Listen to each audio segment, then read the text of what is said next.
திண்டுக்கல் புரட்சியின் பெயர், எழுச்சியின் பெயர், வீரத்தினுடைய பெயர். வரலாற்றை புரட்டி பார்த்தால் பிரிட்டிஷ் படைகளுக்கு எதிரான போராடின வேலு நாச்சியாரும் மருது சகோதரர்களும் ஊமத்துறையும் தங்களோட அடுத்த கட்ட போராட்டத்தை நடத்துறதுக்கு திட்டமிட்ட ஊர்தான் இந்த வீரத்தினுடைய விளைநிலமாக இருக்கக்கூடிய இந்த திண்டுக்கல். சிறந்து நிற்கும் சிங்கங்கள் என்று தன்னுடைய படை வீரர்களை அழைச்ச ஐதர் அலியும் 200 ஆண்டுகள் ஆடுகளைப் போல வாழ்வதை விட 2 ஆண்டுகள் புலியாக வாழ்வதே மேல்னு கம்பீரம் காட்டிய திப்பு சுல்தானும் நடமாடிய இடம் இந்த திண்டுக்கல். மருதுபாண்டியர், வீரபாட்சி கோபால் நாயக்கர், ஊமைத்துறைன்னு மூவரும் சேர்ந்து திண்டுக்கல் பழனிமலையில் 4000 வீரர்களை இணைச்சிக்கிட்டு போரிட்டாங்க. அப்படிப்பட்ட தீரர்கள் வாழ்ந்த இந்த திண்டுக்கல் மாவட்டத்தில் உங்களை எல்லாம் சந்திப்பதில் நான் அளவு கடந்த மகிழ்ச்சி அடைகிறேன், பெருமை அடைகிறேன். ஆங்கில புத்தாண்டை கொண்டாடிவிட்டு தமிழர் திருநாளாம் பொங்கல் நாளை வரவேற்க காத்திருக்கக்கூடிய உங்களுக்கு இனிப்பான சக்கரை பொங்கலை போல அறிவிப்பை வழங்கிட்டு தான் இங்க வந்திருக்கிறேன். எங்களை பொறுத்தவரையில் இது ஐபி மாவட்டம்.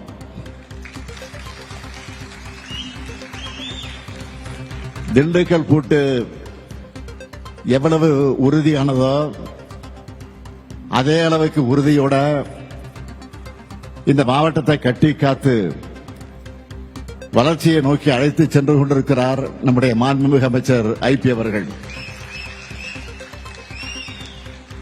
அதேபோல உணவுத்துறை அமைச்சர் சக்கரபாணியும் சிறப்பா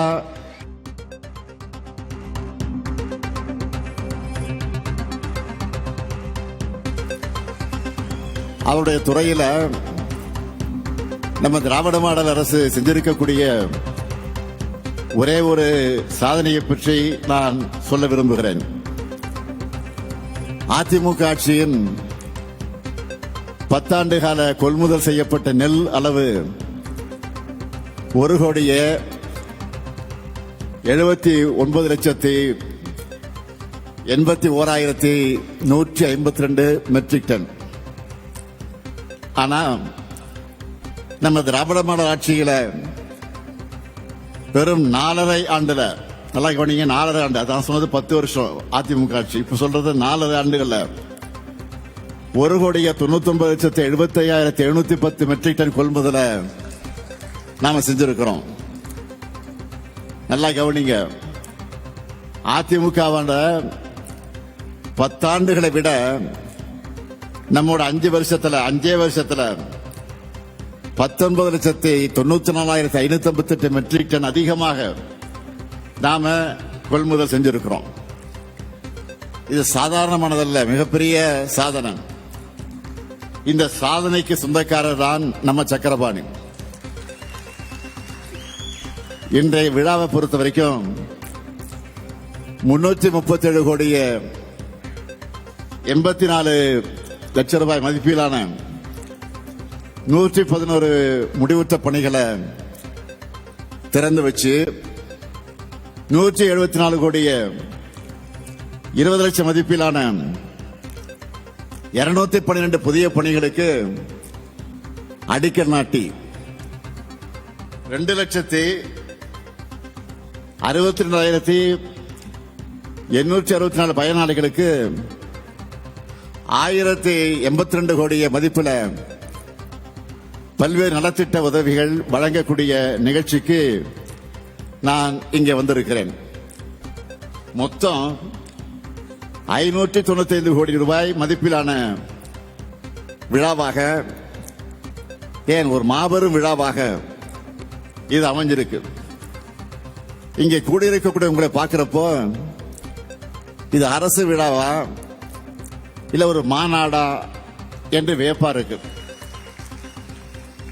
அந்த அளவுக்கு இந்த விழாவை மிக சிறப்பாக ஏற்பாடு செஞ்சிருக்கக்கூடிய நம்முடைய மாண்புமிகு ஐபி அவர்களுக்கும் மாண்புமிகு அமைச்சர் சக்கரபாணி அவர்களுக்கும் அவருக்கு துணை நிற்கக்கூடிய மாவட்ட ஆட்சியர் திரு சரவணன் ஐஏஎஸ் அவர்களுக்கும் அதேபோல மாவட்டத்தில் இருக்கக்கூடிய அரசு அலுவலர்களுக்கும் என்னுடைய பாராட்டுக்களையும் வாழ்த்துக்களையும் நான் தெரிவித்துக் கொள்ள விரும்புகிறேன்.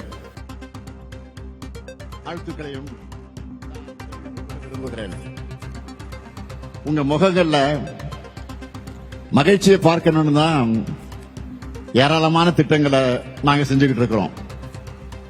நகரங்களுக்கு இணையா கிராமங்களுடைய உட்கட்டமைப்பையும் வளரணும். இந்த சமச்சீரான வளர்ச்சி தான் நம்முடைய திராவிட மாடலுடைய இலக்கணம். அதுக்கு அடிப்படையான பணிகளை செஞ்சு திராவிட மாடல் கொள்கையை வலிமைப்படுத்தி வருகிறார் நம்முடைய ஐபி அவர்கள். இந்த மாவட்டத்துக்கு வந்த உடனே நம்ம திராவிட மாடல் ஆட்சியில் செய்யப்பட்டிருக்கக்கூடிய திட்டங்களை பத்தி நான் அவரிடத்தில் கேட்டேன். உடனே பெரிய லிஸ்ட ஐபி அவர்கள் என்னிடத்தில் கொடுத்தார். அதுல சில முக்கியமான சில பணிகளை மட்டும் நான் ஹைலைட்டா சொல்ல விரும்புறேன்.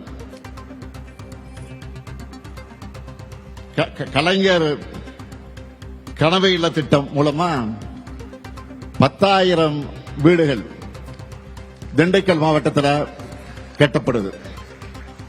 அதுல 6,915 வீடுகள் கட்டி தந்தாச்சு. ஊரக வளர்ச்சித்துறை மூலமா திண்டுக்கல் மாவட்டத்தில் 29,000 ஊரக வளர்ச்சித்துறை மூலமா மட்டும் திண்டுக்கல் மாவட்டத்தில் 1,29,000 பணிகள் நிறைவேற்றப்பட்டிருக்கு.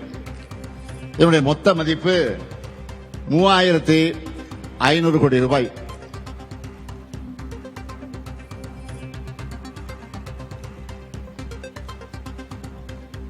$27,973 பேருக்கு இலவச வீட்டுமனை பட்டா வழங்கப்பட்டிருக்கு. இந்த நிகழ்ச்சியில 1,00,000 பேருக்கு இலவச வீட்டுமனை பட்டா வழங்கப்பட இருக்கு. நான் பெருமையோடு சொல்றேன், தமிழ்நாட்டிலேயே திண்டுக்கல் மாவட்டத்தில் தான் அதிகப்படியான பட்டாக்களை வழங்குகிறோம். நகர்ப்புற பகுதியில் 2,605 பேருக்கு பட்டா வழங்கப்பட்டிருக்கு. நான் முதல்வன், புதுமை பெண், தமிழ் புதல்வன், கல்லூரி கனவு ஆகிய திட்டங்களின் மூலமா உயர்கல்வியில் சேரும் மாணவர்களின் எண்ணிக்கை 82 விழுக்காட்டிலிருந்து 99 விழுக்காடா உயர்ந்திருக்கு. 72,896 குழந்தைகள் காலை உணவு திட்டத்தில் சத்தான சுவையான உணவை சாப்பிடுறாங்க. கலைஞர் மகளிர் உரிமை திட்டம் மூலமா திண்டுக்கல் மாவட்டத்தில் 4,433 பெண்களுக்கு மாதந்தோறும் 1,000 ரூபாய் உரிமை தொகை வழங்கப்படுது. இப்போ 2ஆம் கட்டமாக 53,179 பேருக்கு கொடுக்கிறோம். புதுமை பெண் திட்டத்தில் 11,858 மாணவிகளுக்கு மாதந்தோறும் 1,000 ரூபாய் கிடைக்குது. தமிழ் புதல்வன் திட்டத்தில் 8,984 மாணவர்களுக்கு மாதந்தோறும் 1,000 ரூபாய் கிடைக்குது.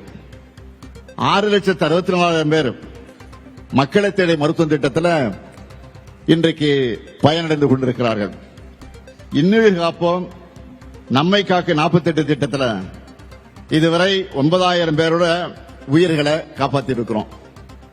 முதலமைச்சரின் விரிவான மருத்துவ காப்பீடு திட்டம் மூலமா இதுவரை 1,23,000 பேருக்கு உயிர்காக்கும் சிகிச்சைகள் வழங்கப்பட்டிருக்கு. நான் முதல்வன் திட்டம், அந்த திட்டத்தில் 89,000 மாணவர்களுக்கு திறன் பயிற்சிகள் வழங்கப்பட்டிருக்கு. உங்களுடன் ஸ்டாலின் முகாம் நடத்தினோம். அந்த முகாமில் இதுவரை 1,65,000 பேர் பயன்பெற்றிருக்கிறாங்க. அதேபோல் நலம் காக்கும் ஸ்டாலின் அந்த மருத்துவ முகாம்களில் 26,000 பேர் இதுவரை பயனடைந்திருக்கிறாங்க. முதியோருக்கு, மாற்று திறனாளிகளுக்கும் ரேஷன் பொருட்களை வீடு தேடி சென்று வழங்குகிற தாயுமானவர் திட்டத்தில் 90,000 பேர் இந்த மாவட்டத்தில் பயன்பெற்றுக் கொண்டு வர்றாங்க. தொடர்ந்து அவங்க பயன்பெற்றுக் கொண்டிருக்கிறாங்க. ஒவ்வொரு மாதமும் அது வழங்கப்பட்டுக் கொண்டிருக்கிறது. அதேபோல் கலைஞரின் அனைத்து கிராம ஒருங்கிணைந்த வேளாண் வளர்ச்சி திட்டத்தின் கீழ் 64,000 பேர் பயன்பெற்றிருக்கிறாங்க. வெற்றி நிச்சயம் அந்த திட்டத்தில் பயிற்சி பெற்ற 166 இளைஞர்கள் வேலைவாய்ப்பு பெற்றிருக்கிறாங்க. திண்டுக்கல் மாநகராட்சி 6 பேரூராட்சிகள், திண்டுக்கல் மற்றும் கரூர் மாவட்டங்களில் இருக்கக்கூடிய 1422 ஊரக குடியிருப்புகளுக்கான காவேரி நீரை ஆதாரமாக கொண்ட கூட்டுக்குடிநீர் திட்டத்தை தொடங்கி வச்சிருக்கிறேன். இதன் மூலமா 8,27,000 பேர் மக்கள் பயனடைய போறாங்க.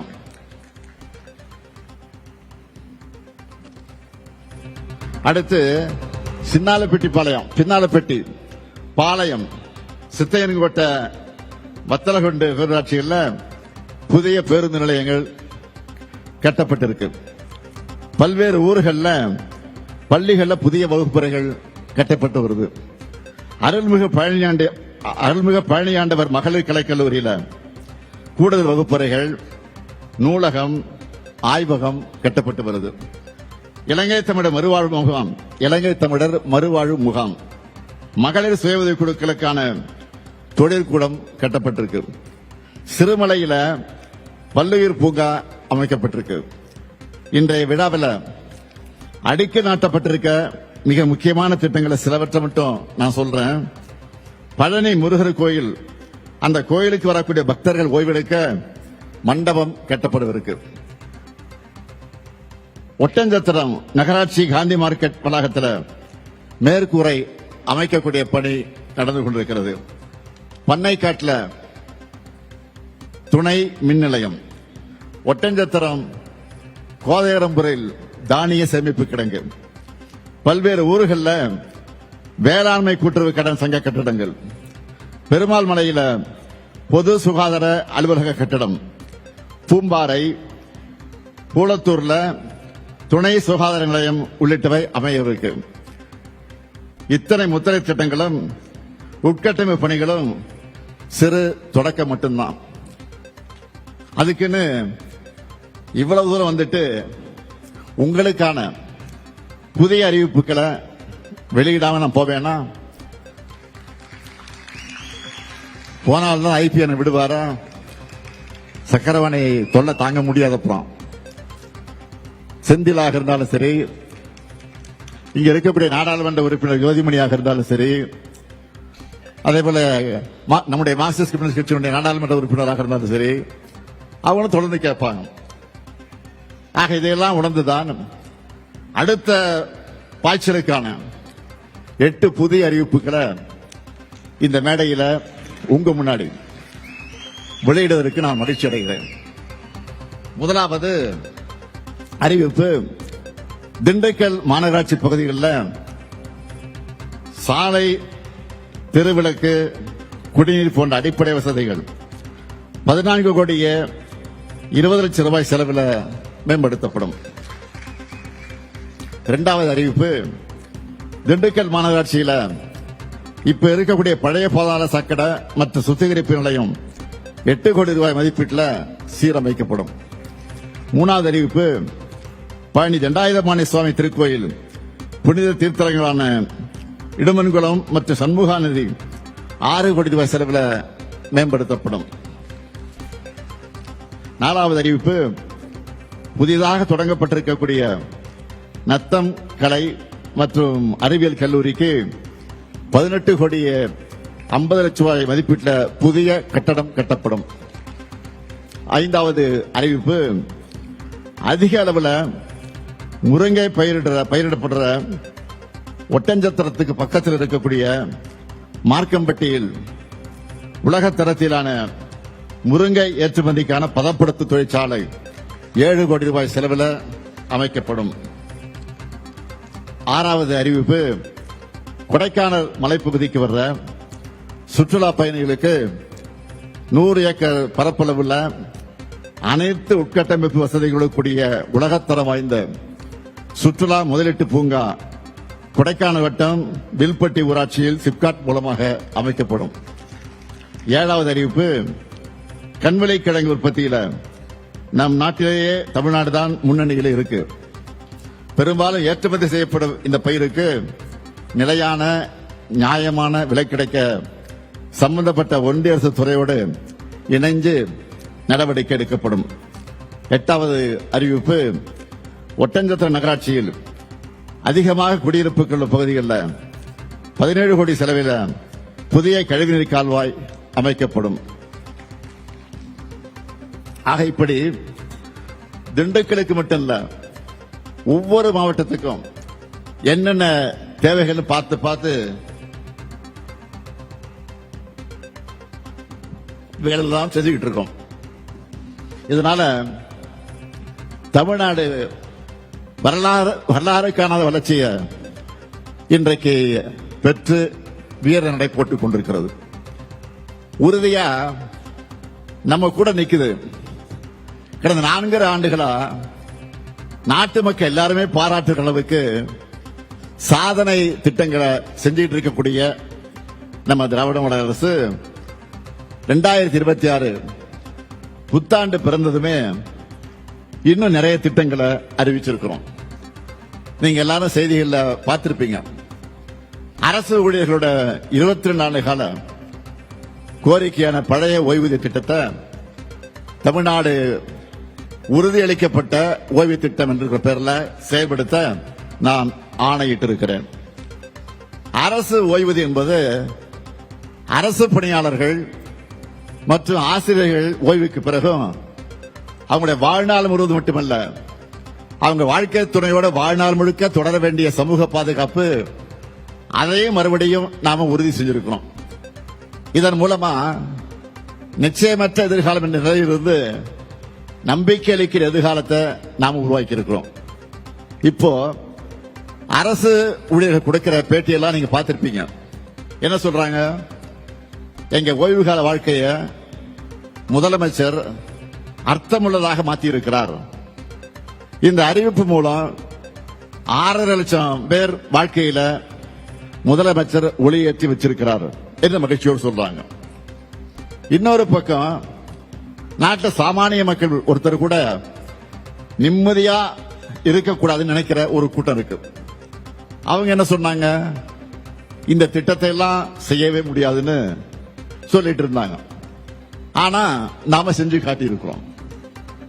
அதே போல அடுத்த முக்கிய அறிவிப்பு, தமிழ்நாட்டில் இருக்கக்கூடிய 2,22,91,710 அரிசி அட்டைதாரர்கள் தமிழர் திருநாளாக இருக்கக்கூடிய பொங்கல் நாளை கொண்டாட 3,000 ரூபாய் வழங்கப்படும் என அறிவிச்சிருக்கிறோம்.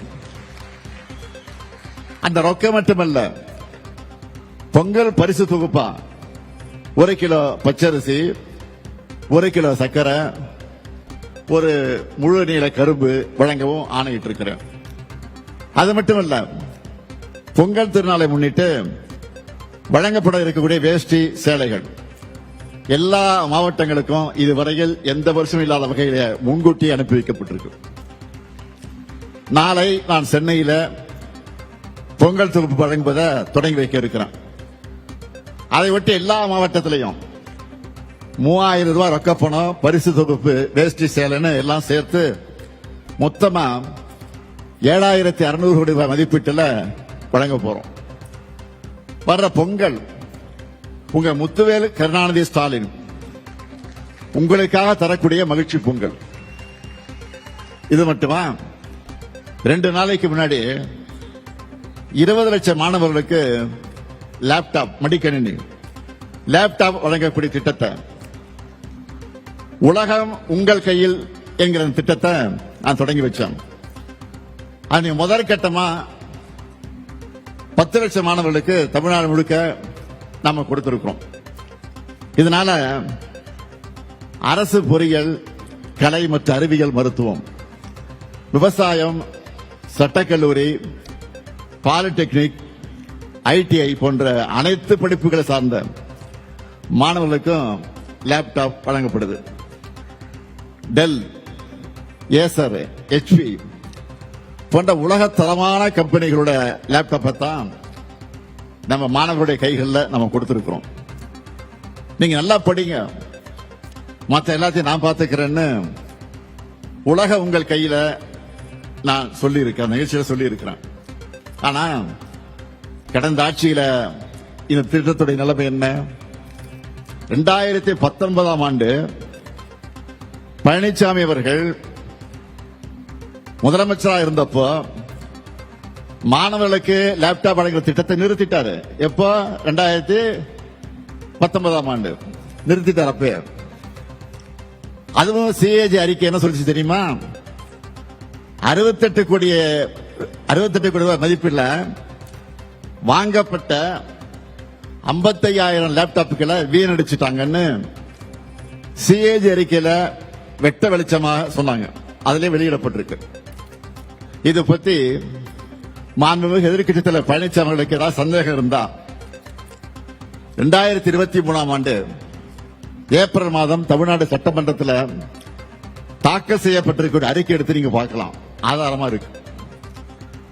சோசியல் மீடியால 2 நாளைக்கு முன்னாடி ஒருத்தர் ஒரு செய்தியை போட்டிருந்தார். என்னன்னா, பொங்கல் பரிசா எல்லா குடும்பங்களுக்கும் 3000 ரூபாய், மகளிர் உரிமை தொகையாக ஒரு 1000 ரூபாய், புதுமை பெண் திட்டத்தில் மாணவியருக்கு 1000 ரூபாய், தமிழ் புதல் திட்டத்தில் மாணவர்களுக்கு 1000 ரூபாய், விடியல் பயணம் மூலமா மாதந்தோறும் 1000 ரூபாய் சேமிப்பு, மாணவ மாணவியருக்கு ஏறக்குறை 20,000 ரூபாய் மதிப்பீட்டில் லேப்டாப், அரசு ஊழியர்களுக்கு ஓய்வூதியம், பொங்கல் போனஸ் என தைப்பொங்கலை முன்னிட்டு தமிழ்நாட்டின் ஒவ்வொருத்தருக்கும், ஒவ்வொரு குடும்பத்துக்கும் பல 1000 ரூபாயும் பொங்கல் பரிசுகளும் கிடைக்க போகுதுன்னு அதுல சொல்லி இருந்தாங்க. இப்படி நம்ம விடியல் ஆட்சியில ஏதாவது ஒரு திட்டத்துல எப்படியாவது எல்லாருக்கும் பயன் கிடைச்சிருது. மக்கள் நலனுக்காக நாம் செய்யப்படுகிற திட்டங்களை குறை சொல்ல முடியாதவங்க இல்லாத பிரச்சனைகளை எல்லாம் உருவாக்கி குளிர் காயிலாம்னு நினைக்கிறாங்க. அண்மையில மாண்புமிகு ஒன்றிய உள்துறை அமைச்சர் அமித்ஷா அவர்கள் தமிழ்நாட்டுக்கு வந்தார். செய்திகள்லாம் பார்த்திருப்பீங்க, அவர் பேசுனதெல்லாம் பார்த்திருப்பீங்க. அவர் அமித்ஷாவா இல்ல அவதூறு ஷாவான்னு டவுட் வருது. அந்த அளவுக்கு உண்மைக்கு புறம்பா பேசிட்டு போயிருக்காரு. தமிழ்நாட்டில் இந்து சமய நம்பிக்கைகள், வழிபாட்டு உரிமைகளுக்கு முடிவு கட்டும் வகையில் நம்முடைய தமிழ்நாடு செயல்படுதுன்னு அமித்ஷா அவர்கள் பேசிட்டு போயிருக்காரு. இதற்காக என்னுடைய கடுமையான கண்டனத்தை உங்கள் மூலமாக, இந்த விழாவின் மூலமாக, இந்த நிகழ்ச்சியின் மூலமாக நான் தெரிவிச்சுக்கிறேன். அவருக்கு தமிழ்நாட்டில் என்ன நடக்குதுன்னு தெரியல போல. நம்ம அரசு பொறுப்பேற்றதிலிருந்து இப்ப வர சுமார் 4000 திருக்கோயில்களில் குடமுழுக்கு, அதாவது அவருக்கு புரிகிற மொழியில் சொல்லணும்னா கும்பாபிஷேகம் நடத்தி இருக்கோம். இப்படி ஒரு சாதனைய நீங்க ஆளுகிற பாஜக மாநிலங்களை செஞ்சிருக்கீங்களா? கண்டிப்பா இருக்காது. அது மட்டும் இல்ல, 997 திருக்கோயிலுக்கு சொந்தமான 7,701 கோடி ரூபாய் மதிப்பிலான 7,655 ஏக்கர் நிலங்களை மீட்டு இருக்கும். உண்மையான பக்தர்கள் நம்ம அரசை பாராட்டுறாங்க. தலைமை செயலகத்தில் வாரத்தில் எப்படியாவது 2 நாள் இந்து சமய அறநிலையத்துறை பணிகளை நான் தொடங்கி வச்சு அந்த விழாவில் பங்கேற்கிறேன். நம்ம ஆட்சியில இந்து சமயம் சார்ந்து என்னென்ன செஞ்சிருக்கோம்னு ஒரு நாள் முழுக்க பேசுற அளவுக்கு சாதனைகள் பெரிய லிஸ்டே இருக்கு. அதனாலதான் பக்தர்கள் விரும்பக்கூடிய ஆட்சியாக தான் திராவிட மாடல் ஆட்சி இருக்கு. ஆன்மீக பெரியவர்கள் விரும்பும் ஆட்சியா இருக்கு. அனைத்து சமயத்தவர்கள் நம்பிக்கைக்கும் மதிப்பளித்து அவன் மத உரிமைகளை காப்பாற்றுகிற ஆட்சியா நடத்திக்கிட்டு வரோம். இப்படிப்பட்ட தமிழ்நாட்டில் இந்துக்களுடைய உரிமைகள் பறிக்கப்படுறதா துளியும் உண்மையில்லாத குற்றச்சாட்டை உள்துறை அமைச்சர் சொல்வது அவருடைய பதவிக்கு கண்ணியம் அல்ல. உண்மையை சொல்லணும்னா கலவரம் செய்யவும் குழப்பம் எடுத்தவும் நினைக்கிறவங்களோட எண்ணம் தான் தமிழ்நாட்டில் ஈடேறல. அது இனியும் நடக்காது, நடக்க விட மாட்டோம். இந்த ஸ்டாலின் இருக்கிற வரை அது நடக்கவே நடக்காது. வெளிப்படையா சொல்லணும்னா ஒரு சிலர் இங்க இப்படி பேசி வட மாநிலங்களில் வெறுப்பு பிரச்சாரம் பண்ணலாமா என்பதுதான் நம்முடைய எண்ணம். தமிழ்நாடு வந்த உள்துறை அமைச்சர் அவதூறு மட்டும் பரப்பிட்டு போகல, ஒரு நல்ல காரியத்தையும் பண்ணிட்டு போயிருக்காரு. நாம கேட்க வேண்டிய கேள்வியை அவரே கேட்டுட்டாரு. நம்மோட வேலையை அவர் ஈஸியா ஆக்கிட்டாரு. அதுக்காக நான் அவருக்கு நன்றி சொல்ல விரும்புறேன். தமிழ்நாட்டில் மோடி ஆட்சி அமையணுமா வேணாமான்னு மக்களை பார்த்து அமித்ஷா கேட்டிருக்காரு. ஐயா, இதையே தான் நாங்கள் சொல்றோம். 2026 தேர்தல் போது தமிழ்நாட்டை நாங்க ஆளணுமா இல்ல எங்கேயோ டெல்லியிலிருந்து நமக்கு சம்பந்தம் இல்லாதவங்க ஆளணுமா முடிவு செய்ததுதான் தேர்தல். இது தமிழர்களின் சுயமரியாதைக்கு விடப்பட்டிருக்கக்கூடிய சவால். அதிமுக கூட்டணிக்கு வாக்களிச்சா பாஜக தான் தமிழ்நாட்டை ஆளணும் நாங்க சொல்லி புரிய வைக்க வேண்டிய அவசியம் இல்லை. அமித்ஷா அவர்கள் நேரடியாகவே ஒப்புதல் வாக்குமூலம் தந்திருக்கிறார். நீட்டை விடாப்பிடியாக திணிக்கிற, தமிழ்நாட்டுக்கான கல்வி நிதியை விடுவிக்காம தேசிய கல்விக் கொள்கையை திணிக்கிற, தொகுதி மறுவரை என்கிற பேர்ல தமிழ்நாட்டின் ஜனநாயக வலிமையை குறைக்கிற, வடமாநிலங்களில் தமிழர்களை கொச்சைப்படுத்துகிற பிஜேபி ஆட்சி அமையதான் எதிர்க்கட்சித் தலைவர் பழனிசாமி பாடுபடுகிறார். அம்மையார் ஜெயலலிதா அவர்களுடைய மறைவுக்கு பிறகு தமிழ்நாட்டில் பாஜகவோட பிராக்சி ஆட்சி நடந்துச்சு. கடந்த 5 ஆண்டுகளாக தான் அதிலிருந்து நாம் தமிழ்நாடு மீண்டும் தலைநிமிர ஆரம்பிச்சிருக்கோம். இப்ப நேரடியாக பாஜக ஆட்சியை சொல்லிட்டு வராங்க. 11 ஆண்டுகளா ஒன்றியத்தில் நடக்கக்கூடிய என்டிஏ ஆட்சியில தமிழ்நாட்டுக்காக ஒரு துரும்பை கூட கிள்ளிப்படாத உங்களை தமிழ்நாட்டு மக்கள் நம்ப தயாராக இல்லை. 2019, 2021, 2024 கடந்த 3 தேர்தல்களையும் பண்டுகளை பரிசா தந்ததும் உங்களுக்கு புரியலையா? தமிழ்நாட்டுக்கு ஓரவஞ்சப்பட்டதை நீங்க மாத்திக்காதப்ப தமிழர்கள் மட்டும் தங்களுடைய முடிவை மட்டும் எப்படி மாத்திக்குவாங்க? மக்கள் எப்போதும் நம்ம அரசு பக்கம் தான் இருக்காங்க. திரும்பவும் நாங்க தான் வருவோம், நல்லாட்சியை தொடருவோம். எதிலும் நம்பர் 1, எல்லா துறையிலும் ஏற்றவன்னு இதுவரை காணாத வளர்ச்சியை நோக்கி தமிழ்நாட்டை கொண்டு செல்வோம். திராவிட மாடல் 2.0 இன்னும் பெரிய சாதனைகளை படைப்போம் என்று கூறி உங்கள் அனைவருக்கும் மீண்டும் ஒருமுறை வணக்கத்தை தெரிவித்து விடைபெறுகிறேன். நன்றி, வணக்கம்.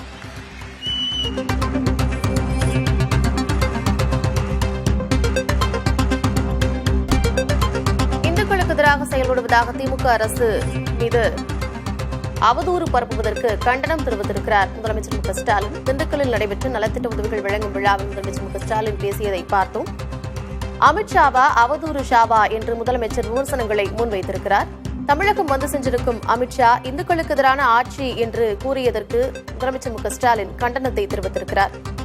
கலவரம் செய்ய வேண்டும் என்பவர்களுடைய எண்ணம் ஈடேறவில்லை என்றும் தெரிவித்திருக்கிறார். நாங்கள் ஆள்வதா, டெல்லியில் இருப்பவர்கள் ஆள வேண்டுமா என்பதற்கான தேர்தல் 2026 என்றும், தமிழ்நாட்டிற்கு ஓரவஞ்சனை செய்பவர்களை தமிழ்நாட்டு மக்கள் ஏற்றுக்கொள்ள மாட்டார்கள் என்றும், திராவிட மாடல் 2.0 ஆட்சி மீண்டும் அமையும் என்றும் உறுதிபட தெரிவித்திருக்கிறார் முதலமைச்சர் மு க ஸ்டாலின்.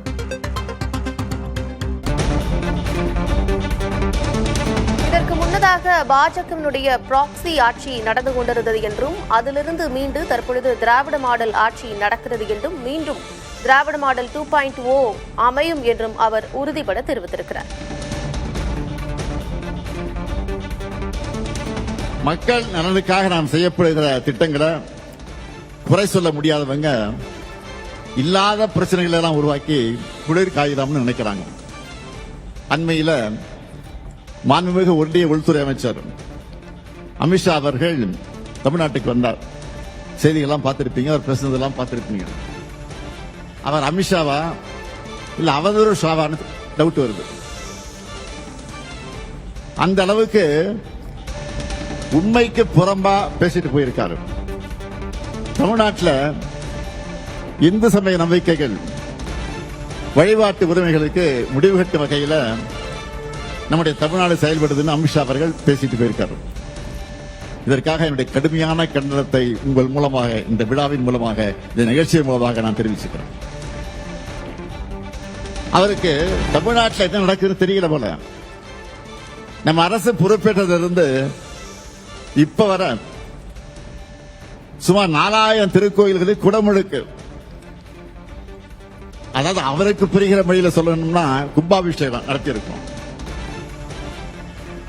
இப்படி ஒரு சாதனைய நீங்க ஆளுகிற பாஜக மாநிலங்களை செஞ்சிருக்கீங்களா? கண்டிப்பா இருக்காது. அது மட்டும் இல்ல, 997 திருக்கோயிலுக்கு சொந்தமான 7,701 கோடி ரூபாய் மதிப்பிலான 7,655 ஏக்கர் நிலங்களை மீட்டு இருக்கும். உண்மையான பக்தர்கள் நம்ம அரசை பாராட்டுறாங்க. தலைமை செயலகத்தில் வாரத்தில் எப்படியாவது 2 நாள் இந்து சமய அறநிலையத்துறை பணிகளை நான் தொடங்கி வச்சு அந்த விழாவில் பங்கேற்கிறேன். நம்ம ஆட்சியில இந்து சமயம் சார்ந்து என்னென்ன செஞ்சிருக்கோம்னு ஒரு நாள் முழுக்க பேசுற அளவுக்கு சாதனைகள் பெரிய லிஸ்டே இருக்கு. அதனால்தான் பக்தர்கள் விரும்பக்கூடிய ஆட்சியாக தான் திராவிட மாடல் ஆட்சி இருக்கு. ஆன்மீக பெரியவர்கள் விரும்பும் ஆட்சியா இருக்கு. அனைத்து சமயத்தவர்கள் நம்பிக்கைக்கும் மதிப்பளிச்சு அவங்க மத உரிமைகளை காப்பாத்துக்கிற ஆட்சியா நடத்திக்கிட்டு வரோம். இப்படிப்பட்ட தமிழ்நாட்டில் இந்துக்களுடைய உரிமைகள் பறிக்கப்படுறதா துளியும் உண்மையில்லாத குற்றச்சாட்டை உள்துறை அமைச்சர் சொல்வது அவருடைய பதவிக்கு கண்ணியம் அல்ல. உண்மையை சொல்லணும்னா கலவரம் செய்யவும் குழப்பம் எடுத்தவும் நினைக்கிறவங்களோட எண்ணம் தான் தமிழ்நாட்டில் ஈடுபடல. அது இனியும் நடக்காது, நடக்க விட மாட்டோம். ஸ்டாலின் இருக்கிற வரை அது நடக்கவே நடக்காது. வெளிப்படையா சொல்லணும்னா ஒரு சிலர் இங்க இப்படி பேசி வட மாநிலங்களில் வெறுப்பு பிரச்சாரம் பண்ணலாமா என்பதுதான் நம்முடைய எண்ணம். தமிழ்நாடு வந்த உள்துறை அமைச்சர் அவதூறு மட்டும் பரப்பிட்டு போகல, ஒரு நல்ல காரியத்தையும் பண்ணிட்டு போயிருக்காரு. நாம கேட்க வேண்டிய கேள்வியை அவரே கேட்டுட்டாரு. நம்மோட வேலையை அவர் ஈஸியாக்கிட்டாரு. அதுக்காக நான் அவருக்கு நன்றி சொல்ல விரும்புறேன். தமிழ்நாட்டை நாம் ஆள வேண்டுமா, டெல்லியில் இருப்பவர்கள் ஆள வேண்டுமா என்பதற்கான தேர்தல் 2026 என்று முதலமைச்சர் மு க ஸ்டாலின் திண்டுக்கல்லில் தெரிவித்திருக்கிறார். திராவிட மாடல் 2.0 ஆட்சி மீண்டும் அமையும் என்றும் அவர் தெரிவித்திருக்கிறார்.